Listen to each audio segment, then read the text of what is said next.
c'est regrettable. Na mutu oyo asalaki commentaire wana la première émission na salaki. Et puis il a précisé que tout ça la na Tyson. Bon, on a eu âge na été mais je pense que azamona mukia musika donc l'isolo Congo est bien monté. Peut-être outi Kasai directement au Mati avion aux États-Unis. Au vendre la Kinshasa te pousser na Kinshasa bikolo nyonso ezali na Kinshasa et j'ai des amis oyo na kola na bango na tangi na bango na sali na bango ti lelo pe na les États-Unis naza na bango naza plus entouré na baluba mais ngai nako décrire yo nini nous ngate ekolo ngate yo luka oye baso na za ekolo nini d'abord kombo nanga il faut retrouver ngo na baluba, il faut retrouver ngo na bakatangé, il faut retrouver na batabandundu, il faut retrouver ngo na bataba Congo. Sikoyo yo kende koloba ke na linga baluba te na place musala. Na place musala. Na kotangelo déjà bato to disitaka na bango. Baza baluba. Moïse na Chamala. Nani la Moïse Chamala to disita na ete ko ye azali makamba nzambe. Moïse nani bon Moïse azamuluba nana yokate kalobi na linga baluba te. Merlon gutu yende gutamta ide peso disita na ye trop. Soka lobili kambo na contre Misakaye. Merlon Kabamba Imperium. Mitterrand. Papa Die. To disita na ye. Papa Die. To disita. Onésime Azamuluba. To disita na bango. Bon, yo soki kombo ni kazali. Bon, lek nanga ngai na façon ngana vivaka nazala complexe mutu te na resetaka mutu tout mais nazala de logique et loko peut-être mutu ako bayenga espace nazala logique place à A na lobaka A ozala kasho ko tianga te na banga l'état nebe nazala so banga l'état américain na likolo na mukili na banga nzambe mais yo mutu wa mukili soki ozana gaffe na koyebisa yo clairement que likambo sale on a sepel na moté té bon tant vous n'enga la comprendre qui c'est-à-dire tant vous soko critiquer président ils ont critiquer tout école président non peut-être tant vous avez critiqué un petit président sans jour aussi vite vous avez critiqué les coloniaux est-ce que nous avons critiqué Félix nazomona ye kwa mais justement il y a un zolo nani Marcel soki na critiquer Félix est-ce que na tali ekolo ya zali est-ce que vous avez des titres nazota la titre na ye na musala on a besoin à ça ilanga pour ye aza travailleur nanga oui vous savez donc il faut ça là on ngai na kolinga attaque le peuple congolais mais nazo attaquer te poza muluba vous savez est-ce que qui lui dit les petits là qui lui dit que baluba nyonso baninga Félix bon pour ça na pouvoir non pour baluba msos basa pas mentir non zonga ka Jacindal Mike Mukeba basa baluba basa belé basa baluba ba professeur Kalele basa baluba osomona leki nanga ozangi argument peut-être na classe yo tangaki oza mayele te pour que biselo ka ndingwana oza mayele te bon sikoyo soko oza mayele ogolo eloko wana te puisque na Congo toza na 4 langues nationales autoloba OK mais toza na 4-5 quelques ethnies 450 tribus osomona alors soki ozobimisa eloko ndengo wana sikoyo toloba nini tant toza finga baswahili awa kutu kofinga c'est trop dit mais tant toza baswahili awa to critiquer président wa azalaki wana Joseph est-ce que baswahili nyonso bazalaki pour Joseph je ne pense pas kolinga kozongo te likambo ya tour na biso ekolo na biso soko zozongo na cadre wana ke no ba bikolo nyonso ebalanga ba Congo bazwa bangala bazwa baswahili bazwi siko tour so baluba soko zozongo na cadre wana mboke kokufa et puis nazomona kaka na bino nde bomo bino bande koso baluba nde bomo comme sango mabe eza ndengi ya kofunda Martin Fayulu c'est trop bas ezo lakisa ke malgré la vidéo sur diplôme ni non ça nango et ceux qui a licence ceux qui a gradué ceux qui a doctorat diplôme aux anango na yebité mais ezo mona na ke malgré diplôme na yo Jean-Claude Lufula boza trop bas puisque kiungu abengana ki baluba na katanga kuna aboma baluba na katanga kuna ofunda yete aza kupe vivant ozomona oloba eloko te aza vivant anga komisa katanga état afo komana ok na katanga il faut toi visa oloba te kamona sapu babomi bango babomi de chef coutumier Lufula boloba te omoni ke yo nem ngo tombola makambo ya tribalisme yo Lufula boyo ngo tombola tribalisme omoni ko lia mbongo ya makila ndenge salaka ekomisa trouble olembo ka corruption trop olembo ka mabe trop et ça liyo trouble okomonga ne kofunda mais biso beto ngape juna kitana kongwana na kofunda yo ozomona dobotika obangisa ka bato na bloko pamba bana le Congo reste uni et indivisible ndenge ndeko zolo ba awa nana mona te na commentaire na yo monsieur Lufula bo ou bien na ba lettre na yo zo ko kofunda ofundi pe bato zo bonga bato na est ekolo ozo souffrir na Congo lokola bata est bazate même biso na ba Congo kuna moko ba ngolé ba nyataka biso mais ya est leki depuis bazwa pouvoir depuis era Mosé tina donc 21 ans de souffrance ce qui docteur Mouko azo se dépasser na tête na yo Lufula bozala kiwa tu vois donc l'homme so bozolo ba eza trop bas eza bloc ko baté to tikalika ndenge toza na 4 langues nationales et puis toza na 450 tribus botika biso toza ndenge tozalaka Félix a travaillé soit a travaillé bien to applaudir soit travailler ma beto ko critiquer toza na droit ko critiquer toza droit ko finga ye po bisote na masolo elo ba comédien so sala ba comédie wana ba sala yango ba décrivaka mukongo ndenga se comportaka ba décrivaka muswahili ndenga se comportaka muluba ndenga se comporta mungala ndenga se mais pourquoi na matanga wana bolobaka te bandeko côté ya makamba tribalisme na apaiser bino naza mutu ya genre wana te puisque naza na ba mingi ya baswahili bangala baluba ke bakongo. Voilà chers amis aussi sikuna siko toto c'est la question la bino la tika no 10 minutes waza pour sa réaction réagir mbangu de rojazo répondre bino na pesi bino tu ko Paul Mayambi na pesi mbote ouais Fallon Daboussou bon anniversaire Fallon bon anniversaire mais obosani papa nani solo na yoki awa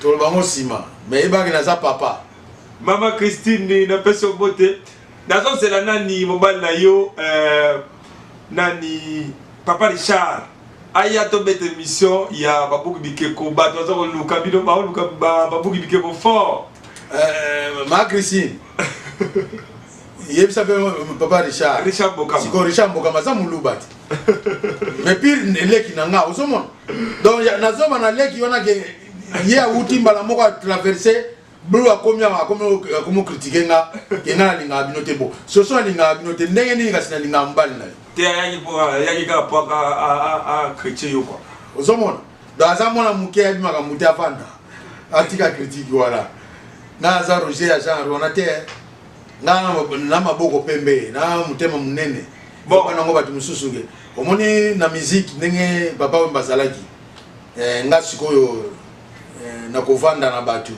motema na munene na ezalaka na pesi bino bato bayebi ke nga lingaka bato basouffraka te na pesi bino 10 minutes c'est la question. Je crois que il y a Henri déjà a commencé de répondre vraiment pasteur Omer déjà vous répondre que mission na ye émission oyoyo egoleka mardi na ko chango nzela mona oya pasteur Omer il pas télémeli balubo aza mutakasai mais télémeli ba oyo bazo ko ya ko bebisa makambu bazo ko tube biso vraiment pas c'est-à-dire ba tout moi mike baluba o ba uta aza pe baluba te aza ba rwandais parce que biso to za biloko wana te wana lobi ya solo ba Marseille donc eza ba infiltration ya ba rwandais oyo na lobaki na émission liboso ezali na quatre professeurs congolais bakenda Rwanda uniquement bapesaka bacours ya balangue na bango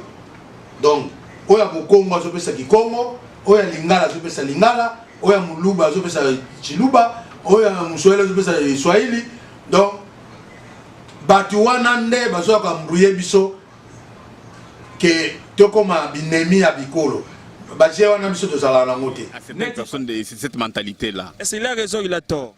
Non, il a tort. Il n'y a aucun tribu Luba aujourd'hui qui se disent que non, Azamutunabiso, Montuetu, Wakwetu. Non. Bon, les gens peuvent dire ça, écoutez, bon, c'était la terre. Hein? Mais Félix, il n'est pas tribal. Hein? Il n'est pas tribal, même son père. On a eu quand même le temps de rester avec son père.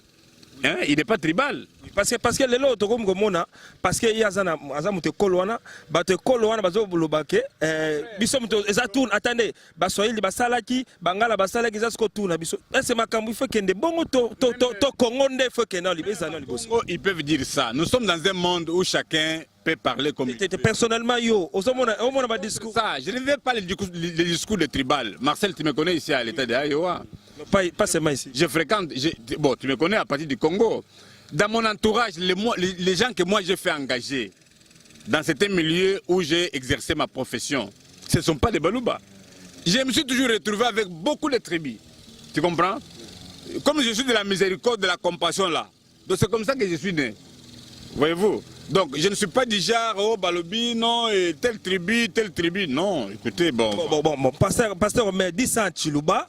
Là, c'est un message à tous les Chiluba. Parce que moi-même, je suis né au Kasaï, je suis né à Mbujimaï. Je voudrais que vous lancez le message à Chiluba, à tous ces Chiluba-là qui c'est le président Félix Makambu quoi. Le président Félix Niazaka pour na balubate. Là c'est un message à ces petits groupes de Chiluba que les Chiluba le président n'est pas seulement pour les petits groupes là de Chiluba mais le président est le président de tous les Congolais. Comme ça on la paix batu wana oyo basako memelaso mobulu wana. Là c'est un message comme ça à Chiluba. Bana betu bena Kasai. Pati tokola Kasai tutangila Kasai oriental et Kasai occidental. Bana betu bons badi bakola mwakulu wetu. Bana betu bons badi yepo nzambi mufuka mubateka mubuloba Kasai mubapesha Kasai ubuloba bwabo.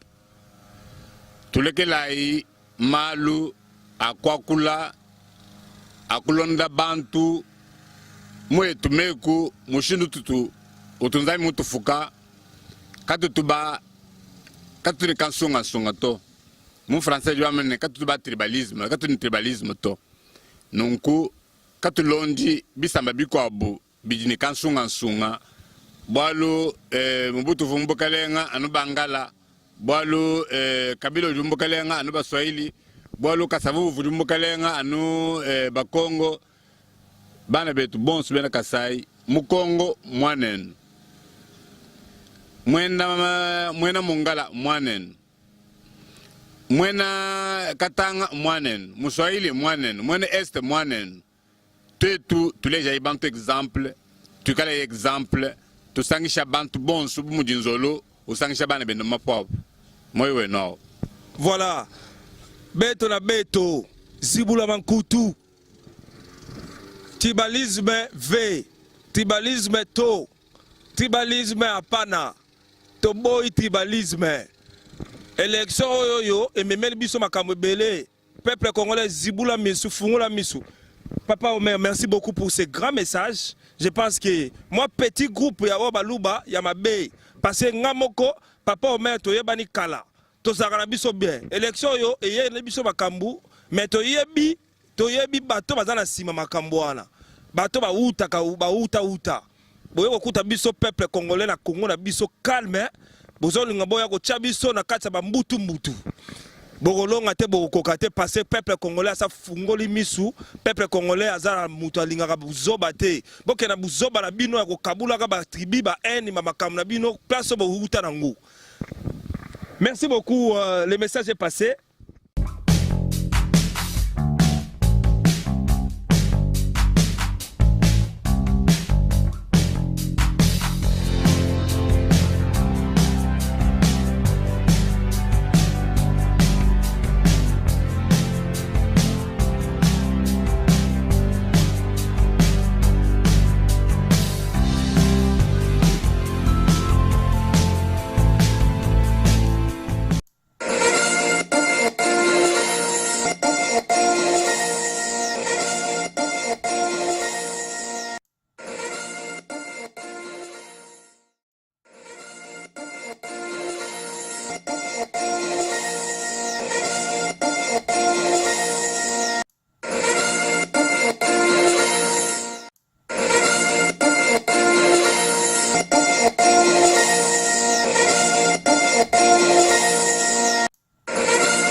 Bon après-midi, chers téléspectateurs, bon après-midi, chères téléspectatrices de Tout Savoir Télévision. Merci beaucoup de faire confiance à votre chaîne en ligne Tout Savoir TV qui diffuse ces émissions, qui diffuse ces vidéos ou qui diffuse son programme en direct des États-Unis d'Amérique. Nous sommes dans la ville d'Iowa City.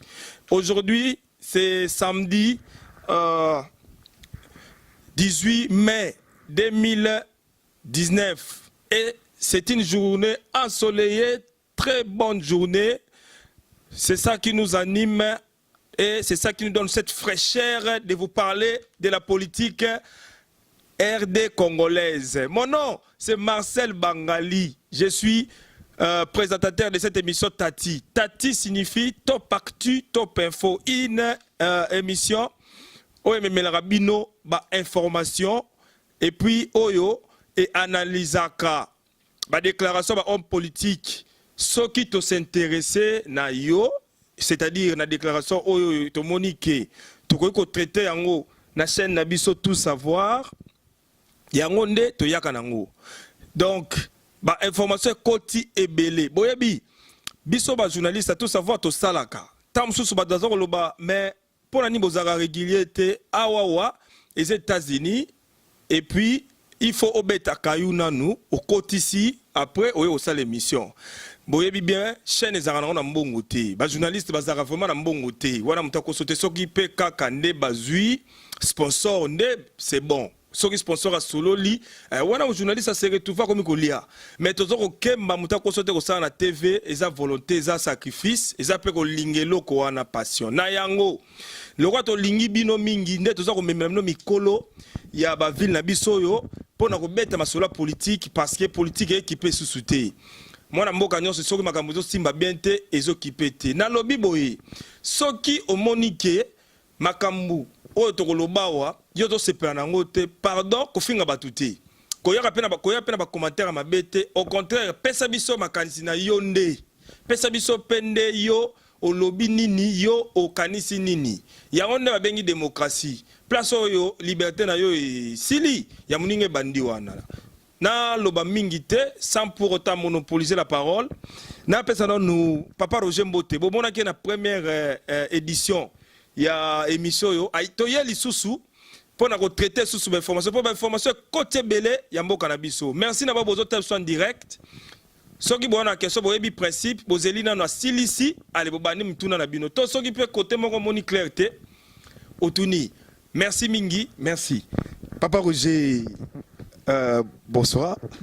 Bonsoir Marcel. Bato belé babonaki yo, bato belé batalaki yo, vraiment la ville na biso yo. Bato belé pe balandaki yo, vraiment tout ça na be quoi bien parce que lobaki makambo yo, c'est là ba question na biso to tunaki. Lelo to yeli susu parce que information côté belé. Na sima bato bazo mona déjà to ko tcha belema bato pe ba otala on ndaku. Soko koko zong sano lema ya Moïse to bananango. Alors je vous donne le sommaire. En attendant papa Roger zong sa Moïse. Le sommaire de cette émission de ce soir, parce que vous avez tati soir, il y a un autre salon à Papa Moïse, beaucoup de monde a déjà tati jour, tout ça, on a pasteur Omer, pasteur politicien, Omer de la miséricorde, Oyo, moi on a fêté, une année à saluer, toujours dans le cadre de communiquer. Nous avons aussi un grand anniversaire, une grande fête d'anniversaire de Madame Stéphanie Mungoms, de notre ami.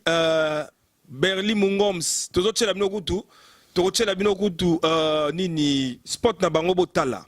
Vraiment, au nom de toute l'équipe de Tout Savoir Télévision, te pèse bon anniversaire. Sans plus tarder, tole gambala moko na ba sujet na biso pour cette émission de ce soir Tati avec Monsieur Roger Mwanza, doyen analyste politique. Il y a RDC na Katia Ayowasidi. Au sommet de cette émission, déclaration de Moïse Katumbi, une interview qui a fait le tour du monde sur TV, France 24 et RFI. Des journalistes de renommée les ont croisés et les avaient interrogés sur son retour le 20 mai, lundi 2019, et puis son avenir, et puis sa façon de voir sur la politique, la situation politique de notre pays. Qu'est-ce qu'il pense par rapport à la Mouka devenir plateforme politique et non plus électorale. La vérité des urnes, quelle est sa position. Bref, déclaration dans une interview de Moïse Katumbi Oyo Toroche Labino. En second lieu, nous allons parler des premiers ministres qui bloquent les premiers ministres de la République démocratique du Congo. Nous avons bloqué le Premier ministre de la République démocratique du Congo. Jusque-là, le président actuel, son Excellence, président Félix Antoine Tshisekedi Tshilombo, jusque-là, il n'a pas nommé son Premier ministre. Qui bloque le Premier ministre? Nous avons bloqué le Premier ministre. Et puis, pourquoi il a refusé le Premier ministre qu'on les avait présenté pour la nini aboya ki ba tête wana oyo ba présenter bango toko ba présenter qui est pour nommer entre autres Albert Yuma, ancien gestionnaire Yabje Kamine, et puis Yav Moutonde, actuel ministre de la finance, et puis toza koyoka Ilunga Mutu, toza koyoka, je dis bien, ils ont la carte à Barimer, yem tazo comme premier ministre de la République démocratique du Congo. Alors, bato nyosoyo, pourquoi Félix Tshisekedi azako boya bango, toko déclarer, toko sal analyse en awawa, na papa Roger. Et puis pour terminer, après les élections de 2018, ba Congolais ba Kabwani, vraiment élection de 2018 Kabul ba Congolais même na place ba misala. En tout cas, Moutsoka va lobby les kambu oyo yo sepe na ngote ko soit neza ko bima malamoko non yo linga ko la bisote yo linga ko na bisote élection oyo yo e kaboli batu yango te ozo ko sala ba analyse nango surtout na ba place à misala vraiment pardon ils a bien été parce que kuna ozo ko kene misala to na classe to wapi to na classe to na place to bozali to na ndaku élection kabola binote Martin Fayoulou akabola yote mwasi na banate to na papate Félix Tshisekedi président akabola yote na mwasi te na banate politicien de mon côté akabola biso parce que toza ini peut kotika la bongo politique ba koleka me Congo kotika la Congo. Voilà les sommaires de cette émission. Roger to bana na premier élément, je crois que vous talango ya Moïse Katumbi rapidement.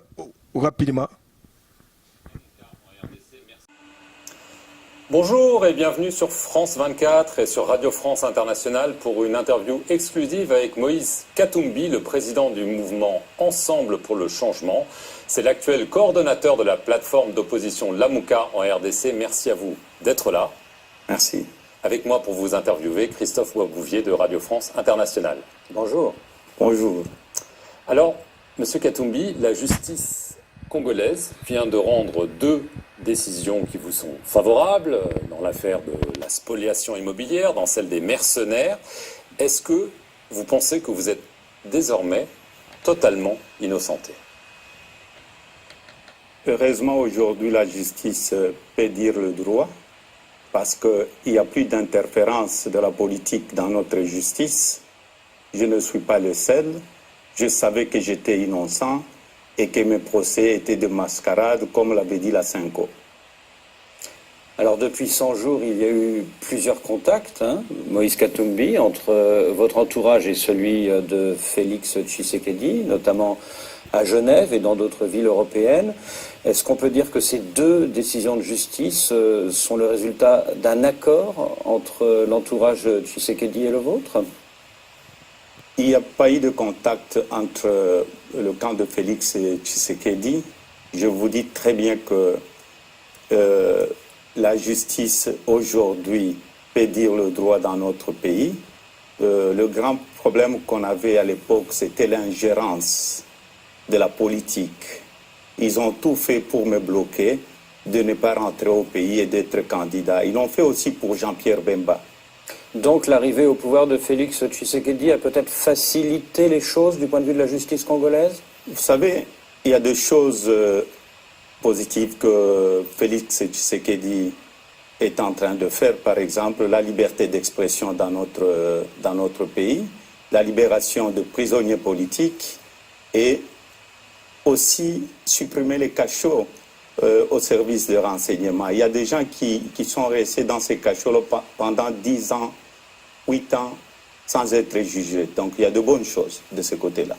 Et c'est peut-être aussi pour cela qu'aujourd'hui les décisions de justice vous sont favorables, alors, non? Pas du tout, pas du tout. Il n'y a pas eu ingérence de ce côté-là. Alors, on vous a également, il y a quelques semaines, rendu votre passeport congolais. Il semble que les obstacles judiciaires n'en sont plus. Est-ce que ça veut dire, 3 ans après votre départ de RDC, que vous allez rentrer au pays? Et si oui, quand? Vous savez, d'abord, je venais d'avoir mon passeport il n'y a pas longtemps. Priver quelqu'un de sa nationalité, son passeport, c'est un crime. Parce que M. Joseph Kabila ne voulait pas que je puisse rentrer au pays. Et je ne suis pas le seul à avoir retrouvé son passeport. Donc j'ai quitté le pays, c'est vrai, il y a 3 ans. C'était le 20 mai quand j'avais quitté le pays.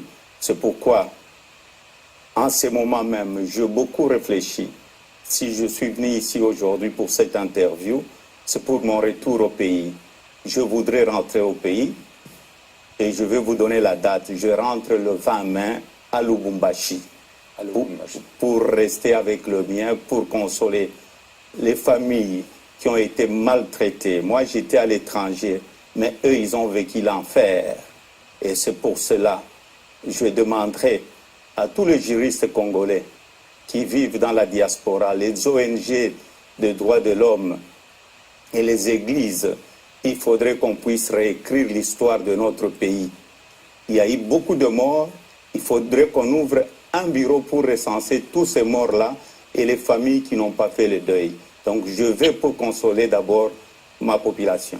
Donc c'est ferme et définitif, le 20 mai, 3 ans, jour pour jour après votre départ, vous serez à Lubumbashi, dans votre pays. C'est définitif. Le 20 mai, je suis à Lubumbashi. Et je vais faire le tour du Congo. Je vais faire le safari. Je voudrais aller remercier la population congolaise qui m'a soutenu pendant le malheur provoqué par M. Kabila. Un point de détail, vous rentrez le 20 mai par avion ou par voie terrestre, comme vous avez tenté par 2 fois déjà en venant de la Zambie? Vous savez, à l'époque, on m'a refusé plusieurs fois l'autorisation d'atterrissage. Je vais rentrer par avion.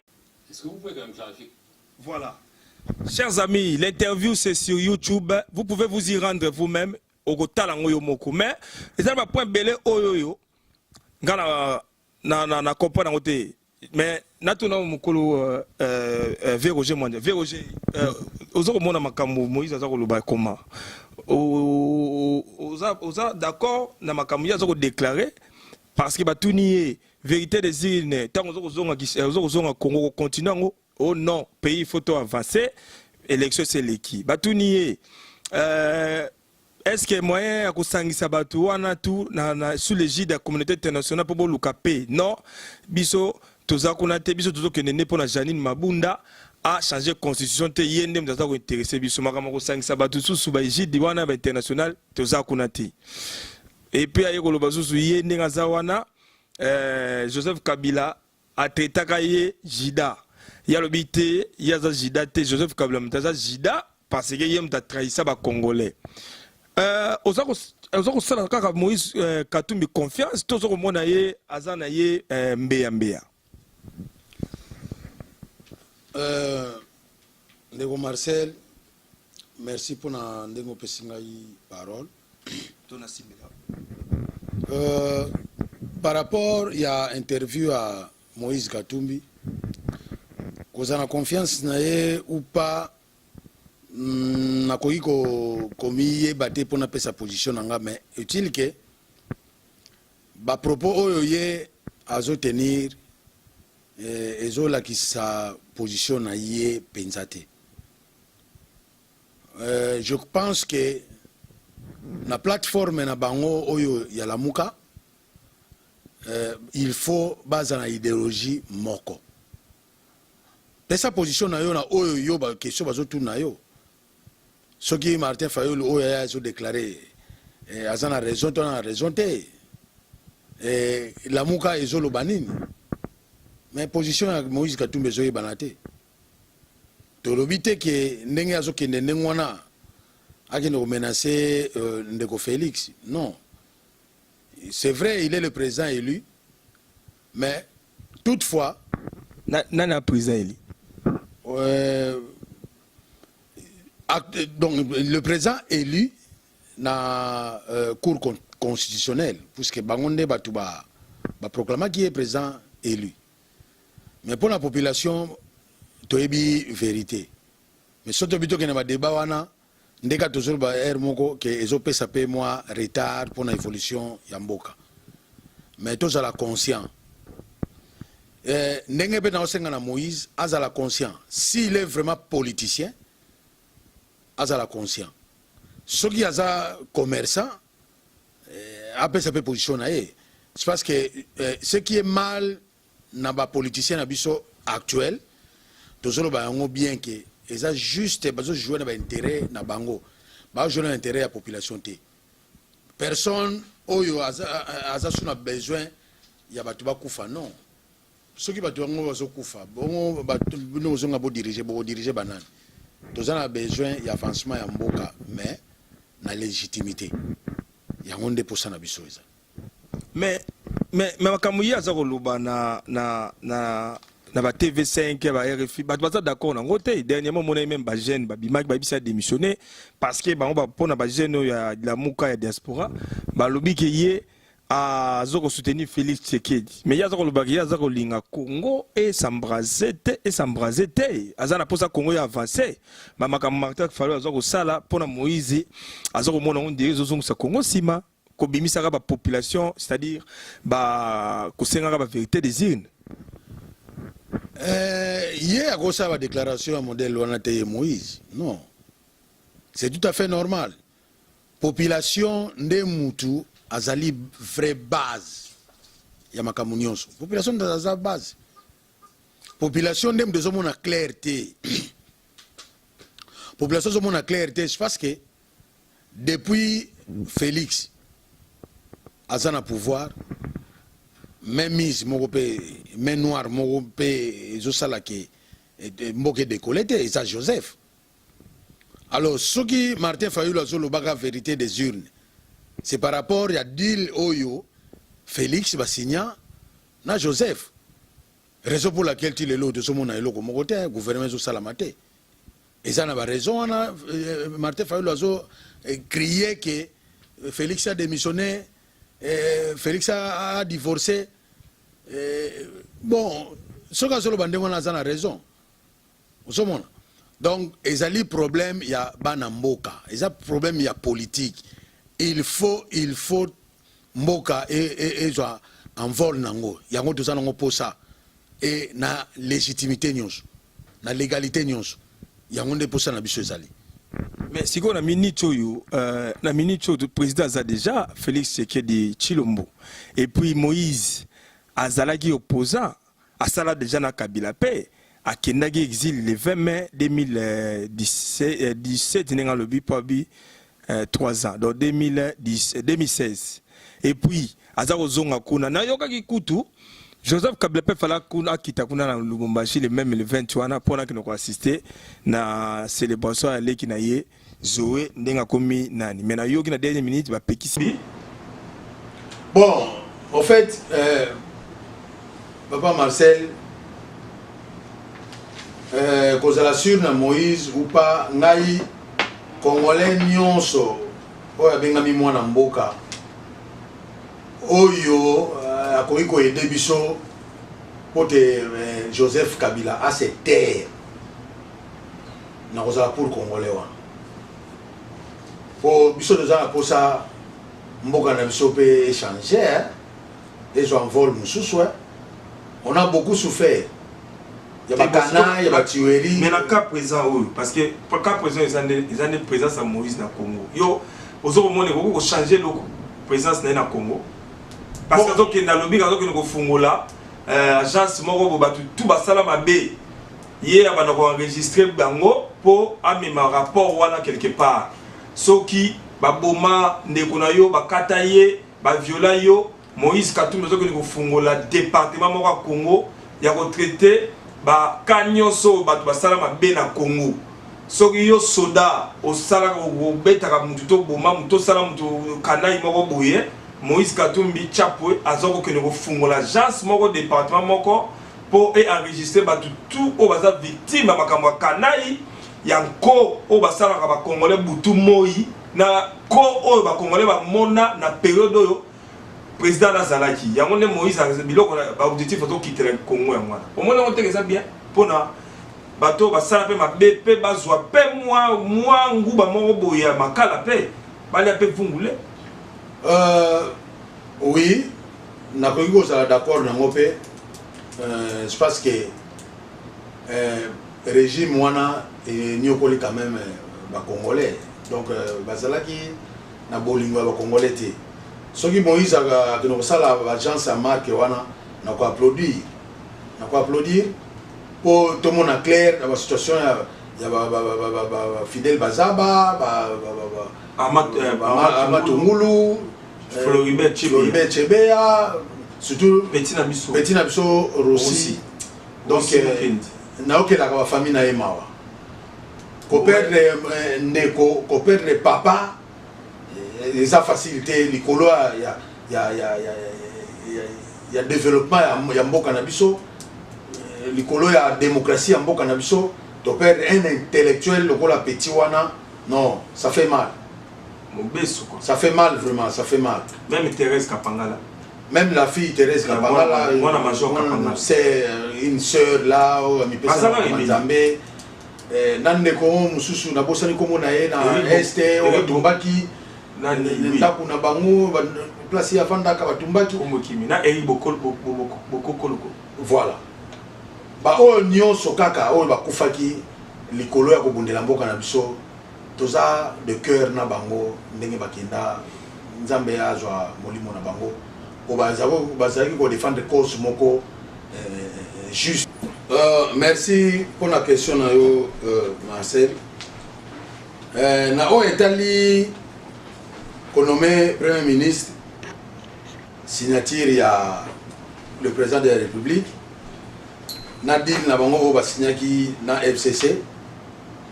Moi, je partagé l'idée na des avis. Na côté ya liboso, bato FCC nani l'ex-président Joseph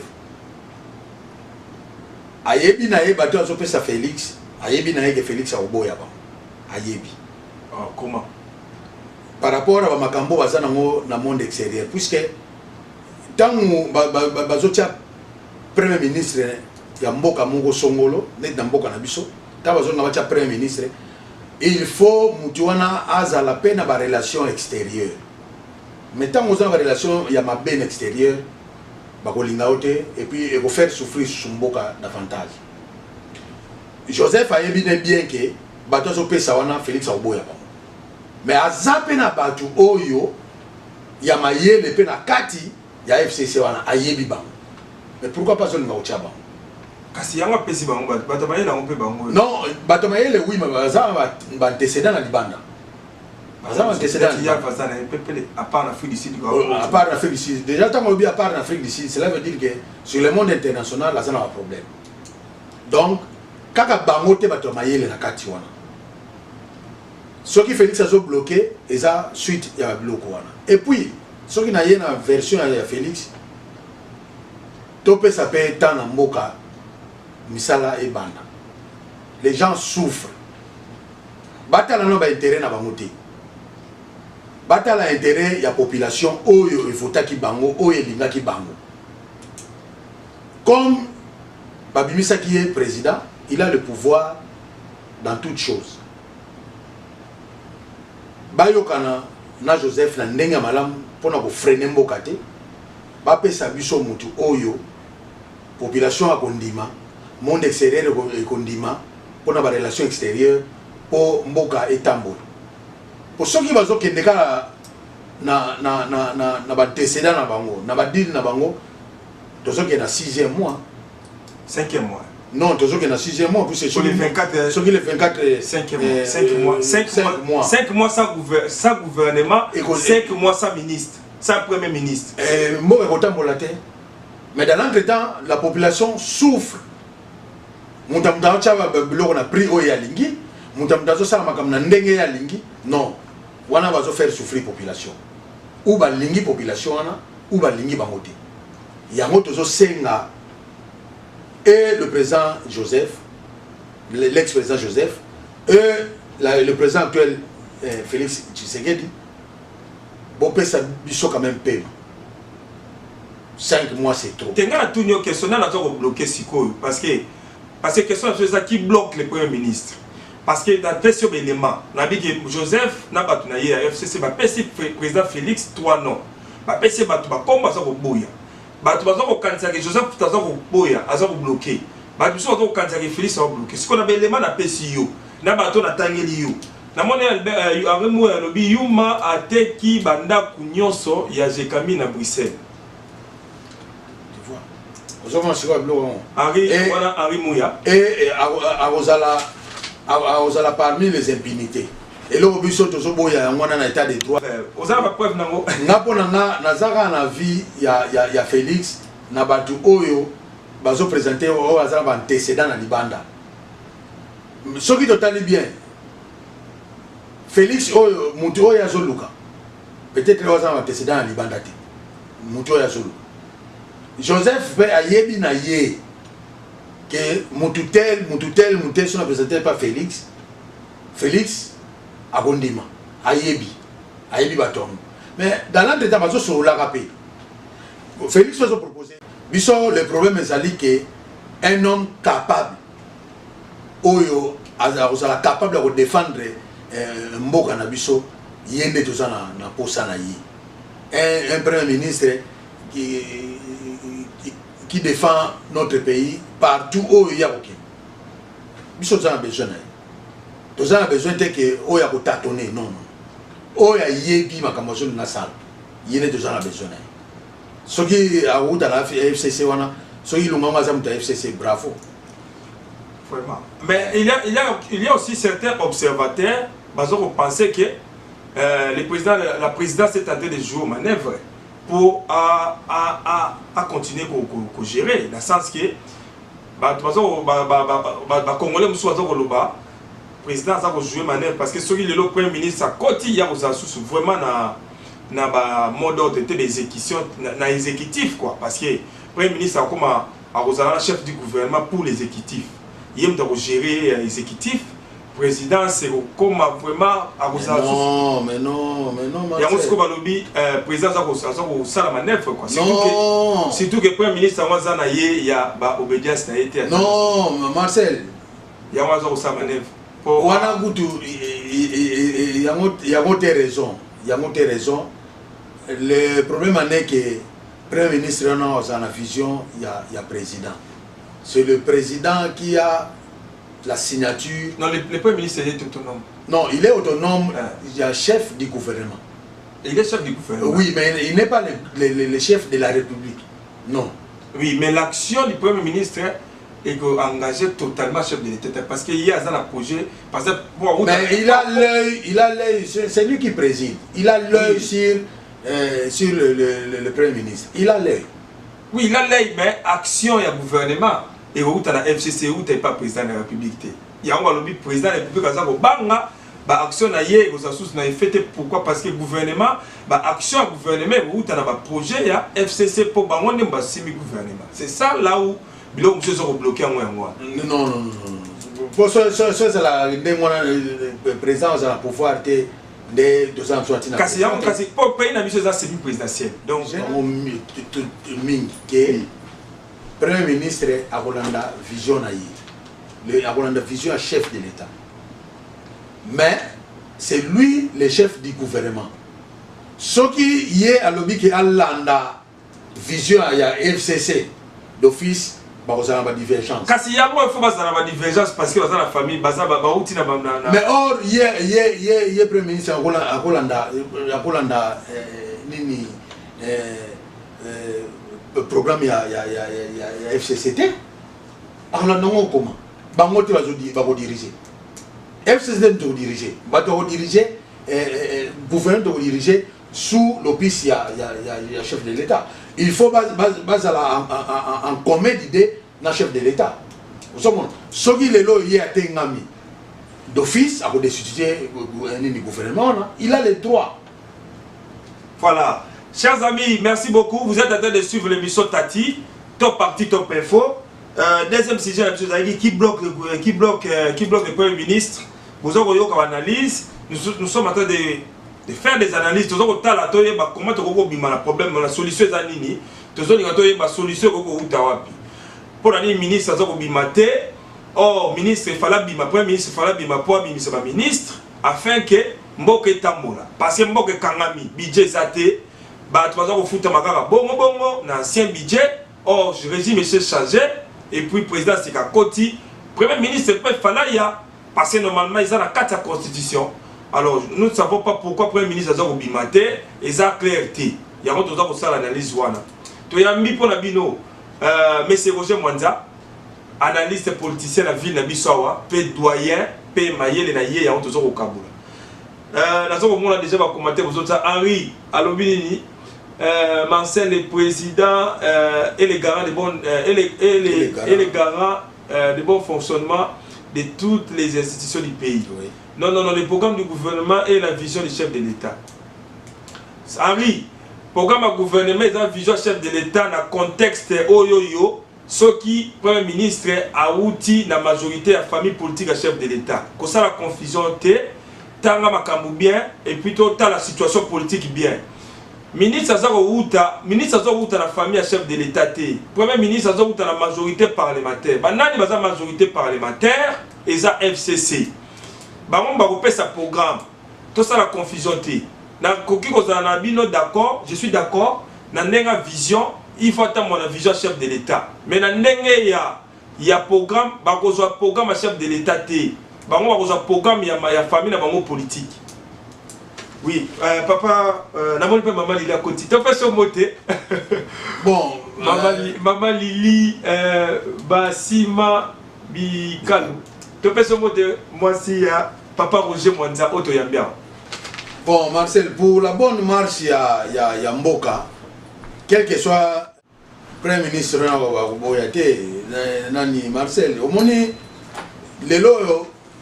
Makambo s'est changé par rapport à Makambo ya Kalawana. Les lois sont toujours Lumumba. Et même justement, et même peu biso na désordre belé, les loso toza pe na pasi o toza na moza pe pona bloco na ba Lumumba. Osomona, ba revendication ya Lumumba wana pe ya onde même biso na bloco o. Osomona, pona ko déclarer ba indépendance sur le monde ngwa. Alors, pona nga opinion nga ezaki selon le président Félix Asengaki vision na ye député gouverneur plutôt Balanda, il a raison. Ce qui est le gouverneur a sali bien et qu'il a reproché, il a les droits de d'étudier. Il a les droits, c'est son droit, c'est lui qui dirige. Il est le président, c'est lui qui préside. Azan a droit mais si le président peut faire respecter la constitution. Non, il respecter bon la constitution. Le président fait ça dans la constitution. La constitution ça la peine de la constitution. Pour ça va pouvoir défendre injonction. Donc le pouvoir, c'est lui qui préside. Il est le garant de la nation. Ce n'est pas pour rien qu'il est le garant de la nation. Au cas où Moko Salimba Azan a droit de décider. Donc, le gouverneur il y a FCC, Mboka il y a FCCT, Mboka Zali Mboka, Mboka Zala Mibeko Nango, ko y a te au sein de makambo parce que vous la famille politique mon côté. Botala kana ba famille ba politique ou outité, mais botala ka intérêt à ba peuple. Parce que ba bazo souffrir. Et puis tout il faut aille ba que l'état des droits. C'est-à-dire respect de la loi. Ezala ozali soki oza nani tosana mibeko parce que mibeko yango ndeta musaka mboka pe mibeko yango etombola mboka ko banana chef de l'état tinase ezaka raté parce que peuple ka mte tosaka mibeko yo général yo ko tosaka mibeko tete to yo soki ministre yo tosaka mibeko tete ba mboko to ko va net na Amérique soki Amérique eza Amérique parce que mibeko eza makasi pe eza respecté. Pourquoi pas Congo? Il y a un bit émission, et pour conscientiser, et puis qu'on benda, dans la déclaration d'homme politique, tant que vous avez la déclaration, il y a homme politique, il y a pas de déclaration d'homme politique, il y a un banane en Voilà, chers amis, tu tiens à 15 minutes pour aussi, ça peut aussi gagner notre temps. Ceux qui vont dans ma question, tous ceux qui sont dans Fayoulou, parce que, non, avant dernier, Martin Fayoulou, après, tous ceux qui sont déjà Souka. Martin Fayoulou, Azagi na Kisangani, je crois que vous avez les mango. Alors, vous avez tout ça dans mon retard déjà, mais je crois que vous avez déjà. Alors, Félix Tshisekedi a divorcé dans Joseph Kabila. Je dit Loana Kata Yango, Aya plutôt que c'est rallié dans Martin Fayoulou pour battre Moussamboka. Parce que pour Martin Fayoulou, il y a un président élu. Il y a un peuple à l'Ingui. Et puis, par contre, au Tambola, il y a un belé koleka. Maintenant, tout n'abou. Et belé batoyo, baza ko yaka ici ka Martin Fayoulou wana. Parce que le non, parce que les bons, ils ont un stade, nous ne sommes pas kende. Si on a un yeba, bateau baza ko yeba Martin Fayoulou belé bongo. Baza ko luka penza nini.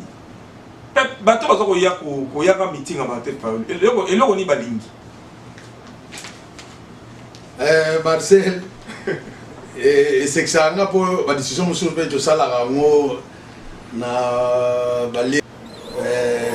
concernant le meeting de Martin Fayoulou. Je pense que le président de la République a dit que état de droit. Martin Fayoulou se déclare comme ce de un président élu. Oya Zosala est engagé, mais il dit que il a raison, il y a aussi la gloire de Salah. Soit de Salah, un mot pour un mot. Soit de Salah, un mot pour présenter la candidature à l'électorat présidentiel et tout est bio et les kaki. Ni des cours constitutionnels, ni parfois Martin Fayoulou d'être président. Mais que cela n'empêche, que la déclaration à Martin Fayoulou. Que Félix a divorcé Nadil Oyo Basalana na FCC. Oui, moi je suis d'accord. Félix a divorcé na deal wana c'est deal on les hommes même et pas mon côté mais Martin Fayulu aza ndeko na ye tant azosala déclaration wana bayebani quand bon mususu mpe nakobimisa te ube nakobimisa eza juste bayebani na batelefone babengana basolola soki Martin Fayulu azosala déclaration wana c'est par rapport ya makambo ezoleka na mboka na ye c'est par rapport ya oyo makambo Joseph azosala eza dine te ezolakisa te keteko na ye malgré ayibi ye pouvoir oyo ya déclaraka mais pouvoir yango azosentir te keteko ne aza na pouvoir yango alors yango wana il faut se faire violence ya kolakisa ke mwasi azali oyo bamekisaka te oyo bakangaka te soko bekisi ye na motu mosusu soko kabi ye na motu mosusu akozwa mpe makambo na ye akomi mpe mwasi fidèle ya mobali wana alors lelo oyo mama ezali Congo papa ezali président de la République actuelle Félix donc na ntango osi okomi mobali ya Congo wana oyo babekisaki yo wana donc il faut divorce na oyo autaki kozala wana donc tozosenga na yo oyo Martin Fayulu azoloba aza na raison na ye aza clair na momo azoloba divorce ose rallier na ye to na bandeko mpe alamuka puisque oza yo ndenge oza wana président Félix ozali opposant ya Joseph na minute oyo te oza na coalition sur le plan nini politique sur le plan deal na deal na bino osalaki mais okoki kodivorce na ye po asentir ke aza lisusu président te aza lisusu na droit kopesa bainjonction te aza président choisi ya sénateur à vie akende soki akozala siège na sénat akende soki mpe sénateur à vie yango akozala en dehors ya sénat mais il est respecté en tant que sénateur à vie azala mais apesa bainjonction mosusu il n'a plus ce droit là te nga na tuni sikoyo boye nga nazoloba boye population oyo baza kocontinue kolanda Martin Fayulu wana balingi nini parce que question nanga eza clair non population bazolanda Martin Fayulu oui bazolanda Martin Fayulu na ba oyo basipotaka Martin Fayulu na bandako bango batutu ebele wana bato wana nyonso parce que oso ozoloba bazokokende bango aka eloko kosalisa te bazokende te mpona eloko akosala te mais bazokende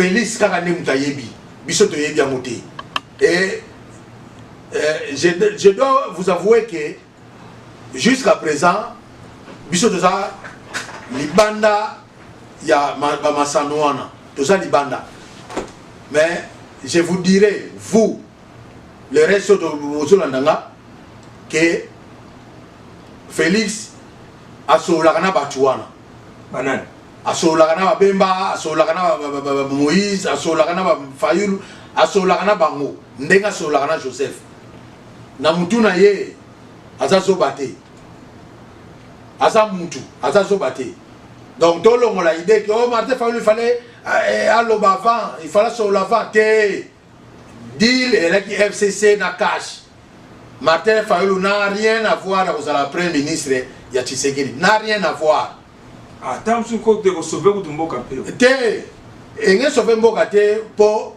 na deal o ba signaki la majorité parlementaire est à FCC bakoza Martin Fayulu ba tché Premier ministre na sens ni engé ça sens mon côté ni Premier ministre ni ministre bako salate Bozo lelo yo Moïse Katumbi comme ministre. Na compte nini? To soki lelo Jean Pierre Bemba comme ministre. Na compte nini? To Moussa Nyamwisi. Na compte nini? Kaza politique à Congo. Non. Avant bako premier ministre bato zotanga. Le premier ministre était bako ba ministre par exemple dans le gouvernement. Je ne pense pas. Je ne pense pas. C'est ça politique à Congo. Non, politique à Congo, oui, mais je ne pense pas. Je pense que deal est à cash na FCC. Ba ministre wa kobima wa ministre ya cash. Na ba ministre ya FCC. Au monde. Donc, ce qui est par hasard, mais à niveau il y a Bemba, Jean Bemba na évité. So on dit la ministre à Nini. Il y a Félix. Il y a Nini na évité. Au monde. Donc, il y a un monde nani Martin Falutan a les kaka, la place à Zolo Baka. Félix a démissionné, tout ça. Non, Blum, ça, Ezali, pour un dialogue moko. On va sur le dialogue wana. Peut-être il y a un peu de sangisa. Bango Nyon, son FCC, na cash, na la muka. Pour pas trouver consensus, il y a bimisa moko na kati. Il y a une plateforme. Peut-être. Dans le sens où nous comprendre. Il y a dialogue, il y a démission, il y a Félix, tout ça. Puis c'est Félix qui a démissionné. Peut-être que nous démissionné parce que Moutachak est un constitutionnel. A démissionné. Et puis pour nous, comme président. Justement, tu as vie de juridique et ça là. Mais est-il que Félix a sur la kaka na bana nyonso ya Congo. Donc même oyoyo eza avis ya mutu. Yo ko cha mutu maloba te aloba parce que vero jaza mutu aza libre. Aza pe na opinion na ye, makanisi na ye mayele na ye.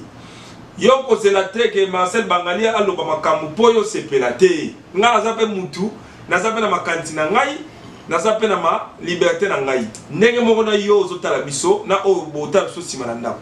Soki mutu ayene mission to yambi biso ba journaliste to tuni mituna makambu ya za ko répondre nga na yebi yango te ye moko ya yebi par rapport à question. Alors balobi nanga babi papa Roger yo olinga baluba te na musala. C'est-à-dire ba na éviter osaka na Tyson compagnement munene na 4 banyama na yaka ba pause na bino ya moko tamsusu osaka ba discussion ya politique mais ezana bande mususu ba utaneti Kasai to bande ba Kasai balobi ke yo olinga baluba te yango wana ozo osala ba déclaration pona omema mboke kabwana. Bon, yo lo mini. Est-ce que c'est solo to est solo te na linga ko corriger le quoi? C'est regrettable. Na mutu oyo asalaki commentaire wana na première émission na salaki. Et puis il a précisé que tout ça la na Tyson. Bon, na ebi âge na été mais je pense que azamona mukeya musika donc lisolo Congo est bien monté. Peut-être au outil Kasai directement au mati avion aux États-Unis, au vandi na Kinshasa te poussé na Kinshasa bikolo nyonso ezali na Kinshasa et j'ai des amis oyo na kola na bango na tangi na bango na sali na bango ti lelo pe na ye na États-Unis naza na bango naza plus entouré na baluba mais ngai nako décrire yo nini munoko na ngate ekolo na ngate yo luka oye baso na za ekolo nini d'abord kombo na nga il faut retrouver ngo na baluba, il faut retrouver ngo na bakatangé, il faut retrouver na batabandundu, il faut retrouver ngo na bataba Congo. Sikoyo yo ke ndekoloba ke na linga baluba te na place musala. Na place musala. Na kotangelo déjà bato to disitaka na bango. Baza baluba. Moïse na Chamala. Nani Moïse Chamala to disitaka na ete ko ye azali makamba nzambe. Moïse Moïse nani bon Moïse aza muluba nana yokate kalobi nanga linga baluba te Merlon utu yende kuta muta idepeso disitaka na ye trop soka lobi likambo na contre desaka ye Merlon Kabamba Imperium Miteu Mitterrand Die to disitaka na ye Papa Die to disitaka Onésime aza muluba to disitaka na bango bon yo soki komoni ni kazali bon lek nanga ngai na façon nga na vivaka nazala complexe mutu te na respectaka mutu tout mais nazala de logique eloko peut-être mutu akobayenga espace nazalaka logique place à A na lobaka A ozala kasho kotianga te na bangaka l'état nebe nazala nazobanga l'état américain na likolo na mukili na banga nzambe mais yo mutu wa mukili soki oza na gaffe na koyebisa yo clairement ke likambo osali on a sepeli nango te bon tant que nenga na comprendre qui c'est-à-dire tant que critiquer président ils ont critiqué tout école président non peut-être vous avez critiqué un petit président, sans jour aussi vite, vous avez critiqué les coloniaux. Est-ce que nous avons critiqué Félix? Nous avons mais justement, il y a un zolo, Marcel. Ce qui a critiqué Félix, est-ce que Nathalie l'école est Est-ce que vous avez des titres? Nous avons des titres, nous avons besoin de ça. Pour nous, nous avons travaillé. Oui. Vous savez, donc il faut ça là où on a une attaque le peuple congolais. Mais nous avons attaqué des poids à Moulouba. Est-ce que qui lui dit, le petit là, qui lui dit que Balouba Nyonso Balinga Félix bon poids dans le pouvoir? Non? Pour Balouba Moussa, ça pas mentir. Non, tu as Jacindal, Mike Mukeba, Basa Balouba. Basa Belé, Basa Balouba, professeur Kalele, Basa Balouba. Vous savez? Les qui n'ont pas argument, peut-être dans la classe, ils ont l'été. Pour que c'est le cas de moi. Ils ont l'été. Bon, si vous avez au puisque na Congo, ils ont 4 langues nationales au Toloba. Ok. Mais ils ont 4-5 quelques ethnies. 450 tribus. Vous savez? Alors, ce que vous avez c'est le cas de moi. Si vous avez tant de gens qui ont fait quand tu as c'est trop dit. Maintenant, nous avons là. Tu as critiqué le président Ouazalaki Wana Joseph. Est-ce que l'Union Ouazalaki pour Joseph? Je ne pense pas. Quand on a dit que tour na biso ekolo na biso. Soko zo zongo na cadre wana. Que non ba bikolo nyonso ba Congo bazwa, Bangala bazwa, baswahili bazwi. Siko tour so baluba. Soko zongo na cadre wana mboke ko kufa. Et puis nazomona kaka na bino nde comme bino ba négocier baluba nde comme sango mabe. Eza ndenge ki soko bilika muté tika koloba. Et puis ngana taison na finga ka muluba te. Na biso bien ya tourner ça nous sezaka presque baluba na baluba. Nazana passer on attend ne passer Mathieu Kabeya. Aza muluba. Quand ça la critique na peso bo de passer Mathieu. Après ça nga raison na nga. Na pesa que raison na ye. Mais aza muluba. Na kolinga muluba te na mais yo za sorcier. Soso bandengo za sorcier. Puisque na biso ba congolais eloko wana ezalaka te. Depuis Congo ezalaka Congo. Et ye Zaïre, ezozonga Congo, ezoki Congo plutôt. Babiloko ozonga masoko. Bino nde batozonga bozo connotation na bola tsango bato. Na tango nyonso, soki ozoyeba bona bibie olongwe kasa yo bala mo États-Unis. Na Kinshasa so ekolo nyonso, mutu nyonso ko croiser na ye, mutu nyonso ko visiter na ye. Aloka kuna muyaka. Yo soka bayaka baloba bayaka baza batu moto minimiser na Congo wana.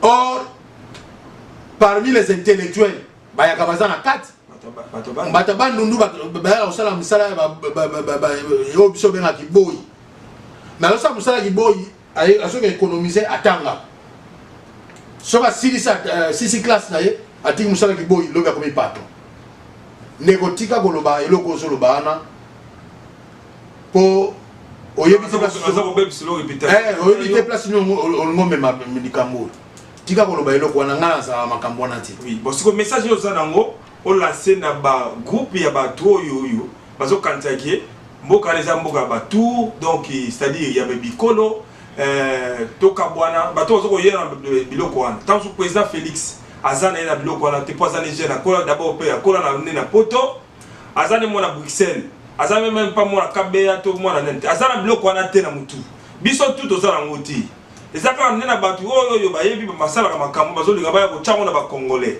ngala pesi un exemple na est pour bazako violer biso chaque jour bato moko te mona tozoko mona mutu moko te ça fait 21 ans aye na est ko salisa biso bazoko promettre ka la sécurité bato bazako kufa na est dernièrement awa bambororo bakoti plus de 3000 bakoti na ba ngombe plus de 6000 ngombe.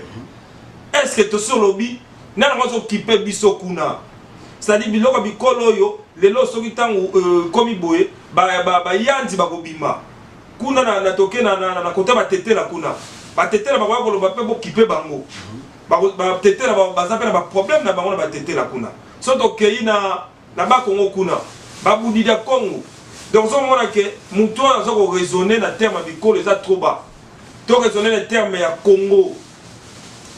Roger azamona Congo nga azamona Congo yo ozamona Congo to raisonner na terme ya mboka to raisonner na terme ya bikolo te parce que soki nga na pese problème na biso na ekolo na biso kuna yo ko résoudre ngoti